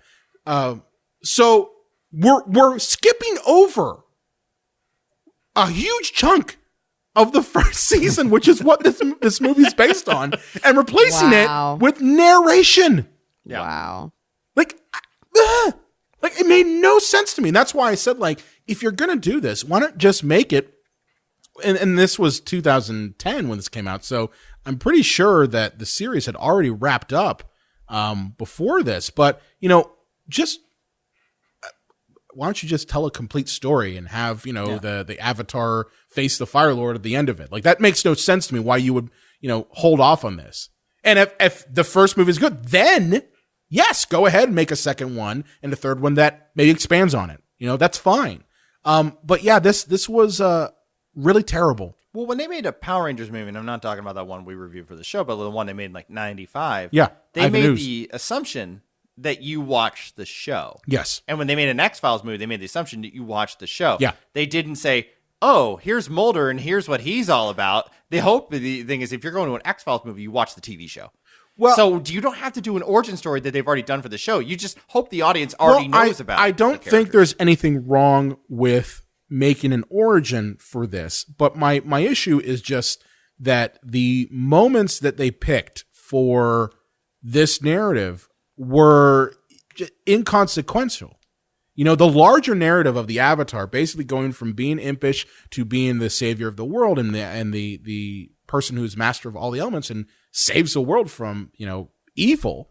That is a much richer narrative that has a lot of stuff you can play from. That wasn't in this at all. Like, and there's levels of the characters in the series that they didn't pick up on. All they have is one-dimensional characters. Even the Avatar is one-dimensional in this. Aang. Prince Zuko is a very complex character. Well, yeah, Slumdog. Slumdog is a very complex character in the series. He's someone who is torn between honor for his country at the same time as trying to, restore his honor within his father's eyes, who's the Fire Lord. Because how he's like burnt on the side of his face. Yeah, his dad did that. Yeah, they say that in the movie. It's like, his dad did that. A kid's movie. Yeah, and that's in the series, is that his father did that. But like, he has an arc too, that they completely don't even touch on this. Yeah, well, no one has an arc in the movie. No, but there is no arc. That's what I said. Like, the section of this movie where quite literally is narration by Katara, the female character in this, right, and nothing but that plus just moving across the lands. That sums up this whole movie. It's completely devoid of anything other than just narration. So what you're saying is he went from impish to honorable. What is this, a Pennsylvania Dutch Christmas? Yeah. Office reference. So yeah, that's all I got to say about Last Airbender. It's garbage. I would say this is actually a clever move by Shyamalan, because if you're a joke, which he is at this point, pick something that's not your original source material, because people, I heard that show is good, even though Shyamalan's directing it, I might go see it, or I love the show, even though Shyamalan's directing it, I'm going to go see it. It's for kids too. I mean, that's a whole different thing. Like, the kids will enjoy it. Out right now. Yeah, I'm going to take my kids, even though Shyamalan directed it. Here's the thing, though. He spent $150 million on this movie. Whoa. Yeah, he put up some of his own money, didn't he? Yeah. Yeah. So $150 million. He only got back $319, so not a whole lot. Side note, his net worth is $50 million. Fuck him. But yeah, and then moving on to After Earth, you know what was fascinating about the marketing of this movie? They whitewashed his name out of it. I didn't know that he did. Yeah, After Earth until you brought it up. I didn't know at first either. Like, if you went to the After Earth website when it first came out, he's nowhere to be found on it. He's not. His name isn't on the poster. I mean, it isn't like the little. You can thank Last Airbender for that. Yeah, because honestly, there were no positives at all. But the coming thing is, out of Last Airbender. If you're so terrified of what's going to happen if people find out that M. Night Shyamalan is directing it, why have him direct it? Well, actually, I have an answer for that. What was the answer? I can answer my own question. Will Smith. Of course. This is a vanity project. Of course he did. Dude, this is the best part about this movie. This is fucking amazing. Will Smith, quote unquote, wrote this movie, aka he pitched an idea and an actual writer wrote it, but he gets a writing credit on it for story. And then he has been wanting to work with M. Night for years. And he's like, wicka, I got a script. Come on in. Take a read. Don't do it too fast with too much speed. Wow, you pulled it out. Dude, that was awesome. Oh, man, that was great. Yeah, but that's terrible. Yeah, That's terrible. but the studio was like, we can't have his name attached to this because He's garbage. Did you see mentioned- Last Airbender? Well, as you mentioned, I don't know if we mentioned it this episode or last episode, but when he executive produced and wrote that movie Devil, when I was in the movie theater and his name popped up, People laughed. uproarious laughter. Yeah. He's a joke. He's a joke. And as I said, Well, this movie didn't fucking help. After Earth, John made me watch it. I'm still mad at him. We're doing a retrospective on this guy. You made me watch it, and you wouldn't I let me go to watched all bed. of his movies It was again. fucking awful. It was After Earth. I don't was know the where worst. you find the time to watch all these movies. It was worse than Airbender. It was I owe the it to worst of his audience. films. No, After Earth was the most wooden, stupid, cliched piece of garbage. And I don't know who told poor Jaden Smith that he can act, but His he dad. cannot. His dad. His dad. Autism. His Yeah. dad told him. He was so spectacularly terrible in this movie. Well, Guys, when you have a shit awful. director and your daddy's saying, it's literally like His if your- dad was probably really His directing. dad was like, okay, son, Yeah. you're going to be in this movie with me. Dad, I don't want to do that. I want to be a Instagram model. Fuck you. You're going to be in this movie. Dad, I want to be a veterinarian. No, you're an actor because I'm an actor. Oh. Seriously. But the thing, hot take, Will Smith is not a good actor. No, he's not. The only thing he has is incredible charisma. And when you put him in this movie, He does where have he's- some really great rhymes. He's the most bland. Yeah. He's the most bland, generic, boring character in the world. You take the only thing he has, Yeah. which is his charm. You take it away It's from true. him. You know, it's like putting Arnold Schwarzenegger in a movie, My Left Foot, starring Arnold Schwarzenegger. Like, why? That doesn't make any sense, you know? Yeah. So this movie is a disaster top to bottom. One reviewer I saw started his review as, "Is this the worst movie ever made?" Question mark. I mean, I think it's close because It's pretty close. there's just some strange decisions. And so this came out in what, 2012? 12 or 13? 13. Somewhere around there. So that was 6 years ago. 2013. Yeah. So Jaden 2013. would have been 14 at the time. Yeah. So like you need like guidance in this field like of acting and stuff. You know, Jaden decided to do like a strange accent in this film that doesn't work. It doesn't work. And you know what I think is funny, John? Because John told me like halfway through watching it that, you know, it was Will Smith's like story idea or whatever.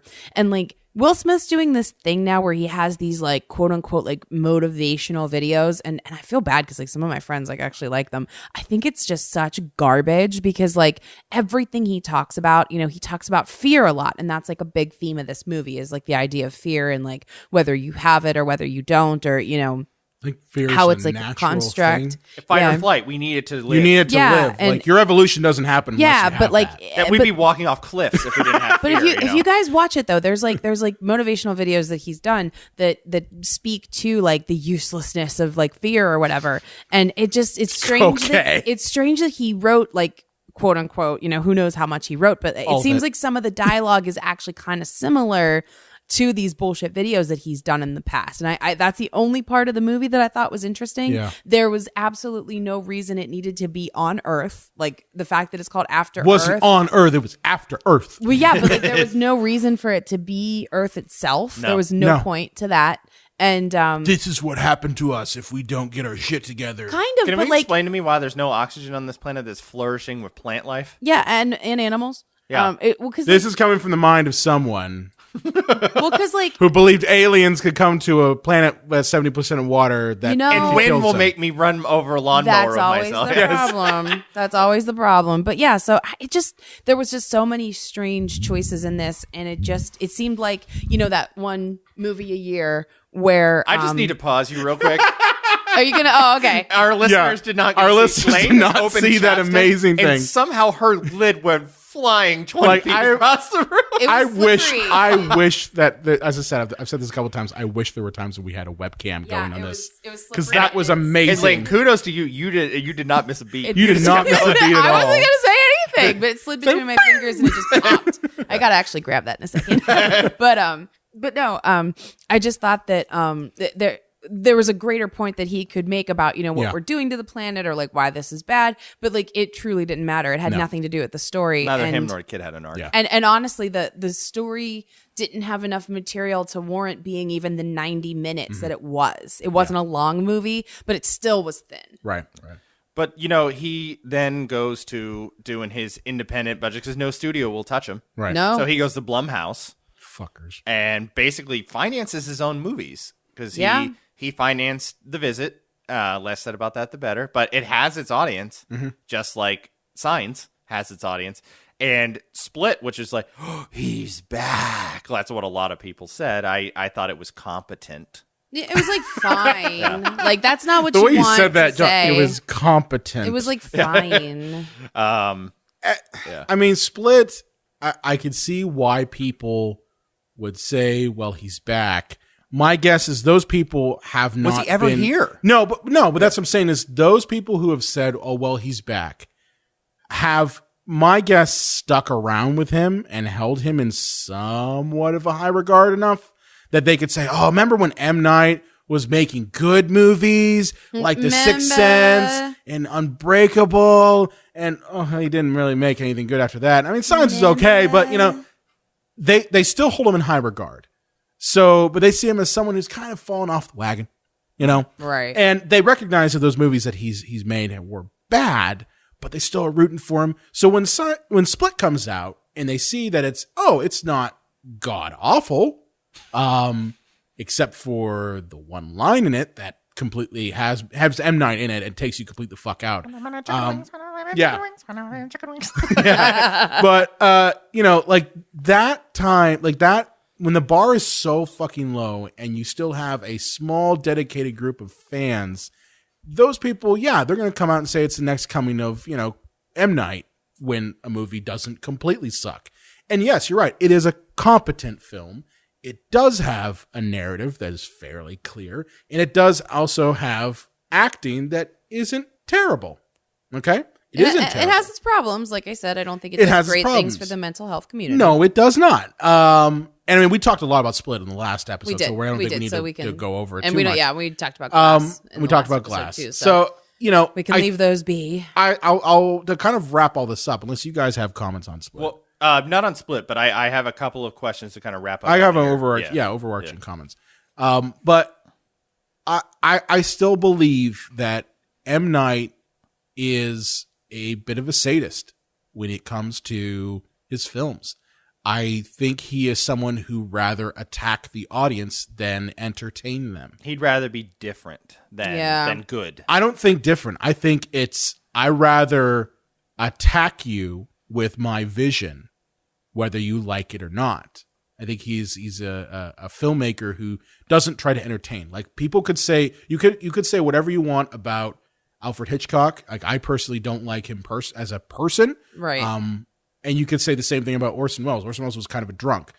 But these were filmmakers that first and foremost were trying to entertain you.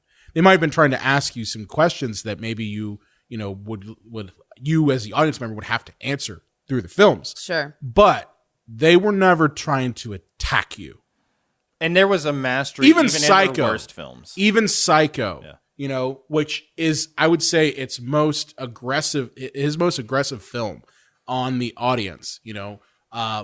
It still wasn't trying to attack you. It had moments where it did to get an emotional response out of you. But M. Night just seems to loathe his audience that he just wants to attack them at every time. And so he comes up with these stories that in his mind make perfect sense, but ultimately are attacking people who don't like his movies, the critics, audience members who have kind of questioned him, the studios that ever told him no. These are the movies of an angry person who is trying to get revenge. And that's why when we watch Glass, it makes complete sense to me why he would do what he did by having, the three main characters of his film that are plastered on, posters all over the place, how they get fucking killed. Yeah. Because he's trying to attack the audience. Well, but I feel like you're I'll take what you love and I'll fuck it over. Well, I feel like what we're really saying is that he does it for himself. Yeah. And he's in this for himself. He is a self-centered, no regard for the egotistical audience, no regard for the art form. He's just doing this for himself, and it's become ego over time. Yeah.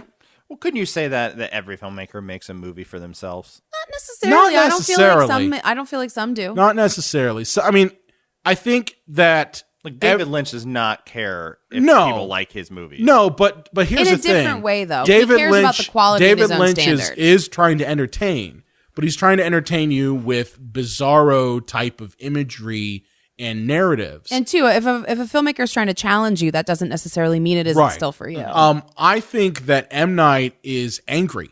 I think he's angry that.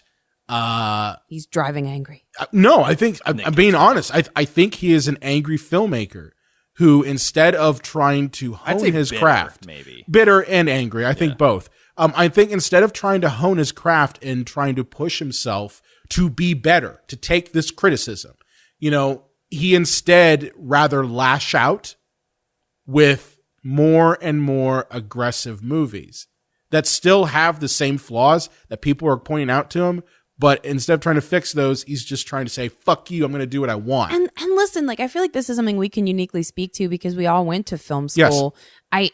Crit sucks. It sucks when you have a bad crit and someone tears you apart. I've had some really bad crits, and it can really hurt, At first, I don't take crit well. I mean, I don't show it, but then, like, when I think about it after a while, I'm like, everything they said is right. Well, maybe not Jeff and Tom, but everybody else, is right. And like, and it's hard. It's hard to look at yourself, Oh, fuck you! How dare you question my art? It's an expression of yourself. But if you're a professional human being, I mean, my God, like, you have to be able to accept that, or you're never going to get better. I mean, and that's not to say that there are people out there who are just going to say, "Oh, well, your stuff sucks."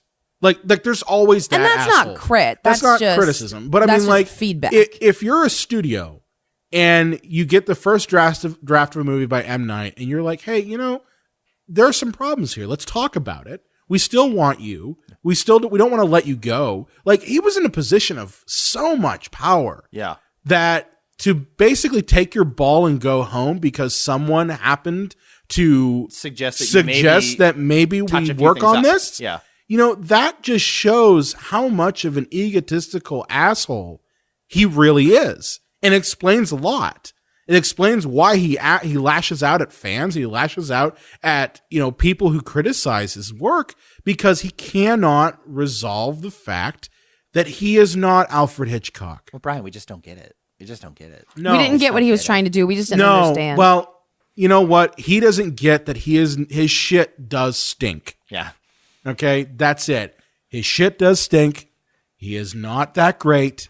He was a flash, and the sooner that he recognizes that, the sooner he can improve his work. Well, I have a question for you guys. So when people said, "Oh, he's back with Split," was there ever truly, in hindsight, anything for him to be back from? Has he ever made a truly good film? True. I mean, Sixth truly, Sense. I don't.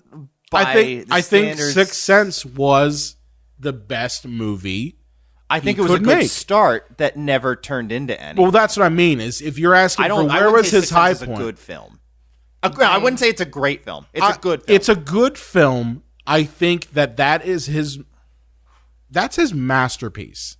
That's sad. I'm with you, John. In terms of where he is at, in terms of this is the highest point of your craft, Sixth Sense, and I would say arguably Unbreakable too, is his apex. That is where he is at. That is the best he can do.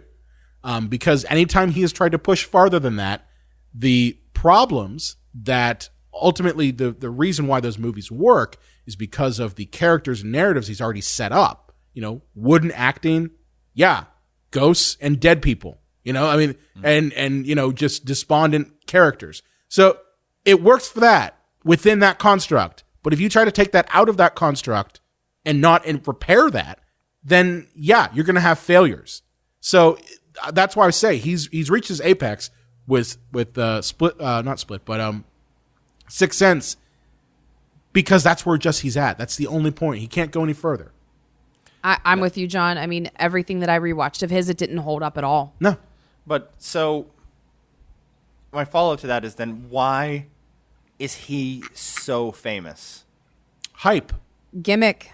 Hype, gimmick. Yeah, I think those are two fair things. I think it's hype. Yeah. I mean, there was a time not too long ago, I think this was a couple of years, where he was going to be the mind behind rebooting Tales from the Crypt. for TNT. And I remember like Twilight Zone with boobs. Yeah. Well, hey now. Tales from the Crypt is amazing. I love Tales from the Crypt. Okay. But I remember when it came out and he actually did like a little promo video.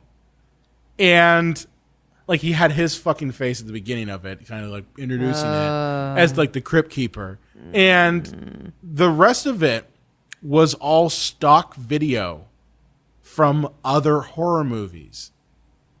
Okay. Like you can look it up. It was designed by the studio behind the reboot, and it somehow leaked out, and people were just like, Jesus fucking Christ, this is terrible. And after that happened, like it was shortly after that the reboot kind of like fizzled out. But that right there kind of speaks volume to him. Like it's all hype, it's all flash and pan. There's no substance to his work. Yeah. And I think the reason he's had lasting power, even though his films just keep going down and down, is that he has made himself into a celebrity. Yeah. The M. Night Shyamalan brand is almost as important as his movies. That's what I'm saying, man. Yeah. But overall, do you guys think that he destroyed himself, or do you think we destroyed him? And by we, I mean everybody involved. Audience and their expectations, studios, critics, everybody, and the expectations we lauded on him. I will say this. If he was as talented as he thinks he is, we would not have a problem, and we would be doing a very different episode. Absolutely. But how did a guy make 2 competent movies and make 10 terrible ones? We said it already. His ego. He keeps getting in his own way. Because the guy's like 2, 8, and 1. No, but I Unbreakable and Signs, Unbreakable and Sixth Sense. The other 8, and I'll give Split a tie. Yeah, I think he. I don't think that he started out being as egotistical as he is now. Yeah. I think Did it go to his head? I think Yeah, it went I think so. completely to his head. Yeah. I think he started to believe his own press that he was the next coming of Hitchcock. And the fact that has not come to fruition, that he's become such a joke as a filmmaker, he refuses to believe that. I think, and so instead of doing that, he lashes out. So I think that partly it's the fault of media for being so looking for that next big thing that they just allotted on anyone without actually like paying attention to what he's going to do next. Like that's what everyone asks us. Like I remember in film school that people would say, well, whenever you're pitching your movie, always have what's your next project in hand. And he didn't really have that, Yeah. He's kind of just pulling stuff out of his ass and hoping that sticks. He pulled some wind out of his ass. Yeah. That's apparently how you master air. But Let me bend some air. let me bend some air. That's not the right air bending. But no, I think it's a mixture. I think the media boosted his ego, and he's never quite resolved it. Never recovered. Never recovered from it. Is he a complete failure? Yeah. Is that too harsh? I think he's a tragic failure. It's kind of harsh. Yeah. I think tragic is I more think he's accurate. a tragic failure because you can see glimmers of a competent filmmaker in, I've never seen his early work other than Sixth Sense, but I mean, you can see glimmers of a competent filmmaker in Sixth Sense and Unbreakable. You could see it in almost any of his movies. I'm sorry to cut you off, but even his worst movies, like even The Last Airbender, there were a few action sequences that were really well shot. And I was like, why can't he There's do like this a the glimmer whole movie? there, Yeah. For and I mean, it's spurts. Like spurts of action. Little glimmers of hope, I still say, you have a cinematographer. The cinematographer, I give a lot of credit to, because Right. M. Night could go and be like, I want the movie to have a boom and an explosion and a punch, That's and Zack Snyder. Zack Snyder. But my point is like, I think cinematographers kind of make his ideas look pretty. So I give more credit to them and the Right. editor as well. But as I said, I think he's a tragic failure. So is that his legacy? Tragic failure. Tragic failure. Yep. Because he cannot get over himself to improve himself. That is the Yeah. problem. He cannot take criticism. He cannot take the reviews. He cannot take people basically calling him out and saying, this isn't good. You need to do better if you want to live up to the expectation that is in your head. Well, lastly, how many more failures can he have before we stop seeing M. Night Shyamalan movies? When he doesn't make any more money. Right, but like every one of these he's movies, self-funding his movies at this point. Well, you know? means he's never gonna go away. Well, then he's Blumhouse is like giving him a little bit, and then he's putting his like house up like for an extra mortgage. Okay, and well, shit like that. that's like, fine, but it's going to get to a point where either he's going to be broke at account of his ego. Maybe he'll just get tired, and then it'll be time for his nap. Or more than likely, what he'll end up doing is he won't go the studio route, and he'll just like make web series and shit like that. You can throw up on maybe. YouTube. Yeah, maybe. Oh. Or I wouldn't be surprised. M. Night podcast. M. Night That's what we have podcast. to look forward to. Woof. Which then we could call him out on the show and just be like, "You're a fucking asshole." The Pod Sense podcast. Yeah. So that's all I got on M. Night. This is a long episode. You know, there was a lot to talk There was about. a Really lot long. to unpack there Really with long. him. So, Lane, where can they find you at on the Twitter machine? You can find me on Twitter at LA_Croft. John? Mr. Shyamalan, you can find me at the Unreal J Wolves if you thought I was too mean. And you can find me at Brian Content. I also run the Psycho Show page. Be sure to like us on Facebook, Twitter, Instagram, Google Plus at Psycho Show. You can also find us on the Epicast Network at epicastnetwork.com. If you have a favorite movie or question you want to throw our way, you can contact us at cinemapsychoshow.com. Make sure to subscribe to us on Apple Podcasts and iTunes, and we will see you next time. Lane, Brian has been dead this whole time, and I was the one that killed him trying to make him into a superhero. Oh but I'm my going to bring him back God! with holy water that's going to burn his skin. I see dead podcasters. Awesome.